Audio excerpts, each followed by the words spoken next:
He covered his wife and baby with a comforter, then got on a one-way flight to London. But he didn't call 911, and the search history on his computer, that's where this gets impossible to explain. Rachel Elizabeth Souza was born December 14, 1978, in Kingston, Massachusetts. She grew up in a close family with her mother, Priscilla, father Paul, brother Jerome, and later step-siblings through Joseph Matarazzo. After high school in 1997, she attended the College of the Holy Cross. In 1999, she studied abroad at the University of York in England. There she joined the rowing club as a coxswain, a role requiring calm authority. On the riverbank, she met Niel Entwistle, an engineering student from Worksop. They began dating. Rachel later returned to England for him, leaving everything familiar behind. Rachel and Niel married on August 23, 2003, in Plymouth, Massachusetts. They settled in Worcestershire, England, where Rachel taught English and drama at St. Augustine's Catholic High School for 3 years. In April 2005, their daughter Lillian Rose was born. Photographs show Rachel holding the baby with quiet joy. At 26, she had crossed an ocean, built a career, and started a family.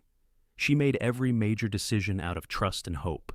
By mid-2005, the family decided to move back to Massachusetts so Lillian could grow up near Rachel's mother. In the fall of 2005, Joseph Matarazzo took his son-in-law Niel target shooting twice. Joseph owned a .22 caliber revolver. At the range, he showed Niel how to load, aim, and fire the weapon. Niel paid close attention. Police later documented every detail of those trips. Meanwhile, the Entwistles rented a large 4-bedroom colonial at 6 Cubs Path in Hopkinton for $2,700 a month. They had lived there only 10 days when Rachel made excited calls to her mother about the weekend ahead. January 19, 2006 was the last time anyone heard Rachel's voice. On January 22, 2006, police returned to 6 Cubs Path after an earlier search found nothing. This time, an officer noticed a strange smell. Under a thick comforter on the master bed lay Rachel and 9-month-old Lillian. They appeared asleep. The autopsy showed Rachel shot once in the forehead at close range. Lillian shot in the abdomen, the bullet passing through her tiny body and stopping above Rachel's heart. They had been hidden there for over a day while police searched the house around them. Niel was already gone.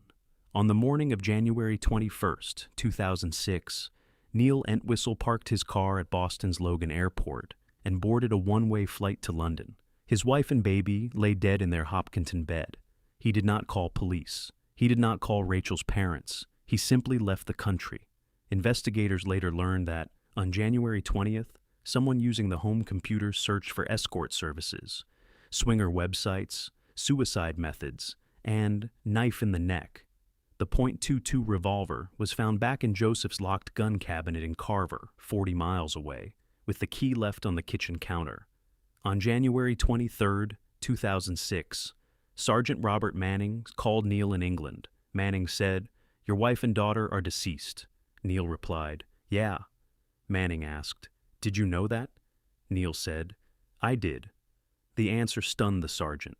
Niel claimed he found them dead, covered them with a blanket, then fled because he did not know 911.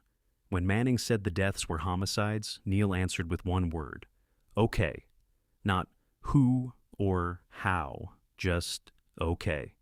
The 2-hour recording became key evidence at trial. Niel later said, "Looking back, I don't know why I did things how I did." On February 8, 2006, officers arrested Niel at Royal Oak Underground Station in London. He did not fight extradition. Within a week, he was flown to Massachusetts. Investigators uncovered his secret life: failed internet schemes, adult websites, mounting debt, and fake names. He had told no one, not Rachel, not her family. He had no job in the U.S., but pretended everything was fine. The prosecution argued Niel made deliberate choices: get the gun, kill his family, return the weapon, leave the key, and fly to London. Each step required calm planning. The trial began June 2, 2008. Priscilla Matarazzo testified about the gun cabinet. Joseph recalled Niel saying, "That's the way I left them. That's the way I found them." The defense claimed Rachel killed Lillian then herself. To test this, Prosecutors used a woman of Rachel's size to reenact the shooting. The angles did not work. The bullet paths made self-infliction impossible. The jury watched the reenactment. After 11 hours of deliberation, they returned unanimous verdicts. The physical evidence had crushed the defense's only theory. Niel showed no reaction. The foreperson read the verdicts. Guilty of first-degree murder for Rachel. Guilty of first-degree murder for Lillian. Niel sat blank, expressionless. Judge Cotter sentenced him to life in prison without parole, calling his acts incomprehensible. Rachel's family spoke of shattered dreams. Niel's parents maintained his innocence outside the courthouse. Appeals to the Massachusetts Supreme Judicial Court and the U.S. Supreme Court failed. Niel remains at Old Colony Correctional Center in Bridgewater. The jury had seen a man who planned, not one who snapped. The evidence of internet searches, DNA, and the one-way flight was overwhelming. Rachel and Lillian were buried together in February 2006. 500 people attended. Niel was absent. Rachel's high school started a scholarship in her name. Her parents created the Rachel and Lillian Rose Foundation to fight domestic violence and child abuse. Their annual run for the Roses continues years later. The family wrote that Rachel would have wanted no other family to endure their pain. They refused to let the media turn the case into a mystery. For them, it was always intimate partner homicide. The foundation ensures Rachel's loyalty and generosity are not forgotten.